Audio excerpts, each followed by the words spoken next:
Bebek gede semene mung 9.000. Sing bener bae lah. Ora salah lur, Yenyong lagi nang bebek rakyat Purbalingga.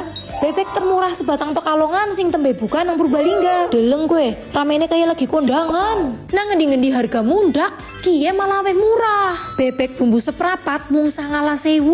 Seekor mung 79.000. Sate kambing sekang rega 28.500 dadi 20.000. Terus free sambel pedes nampol karo lalapane jiko dewek sepuase. Bebek nang kene dagingnya gede, empuk, juicy. Tambah nikmat nganggo bumbu spesial sing nglawuhi banget. Dicocol nganggo sambel bawange, nampol. Gurihe asik, empuk bebeke. Sing ora seneng bebek, tenang bae.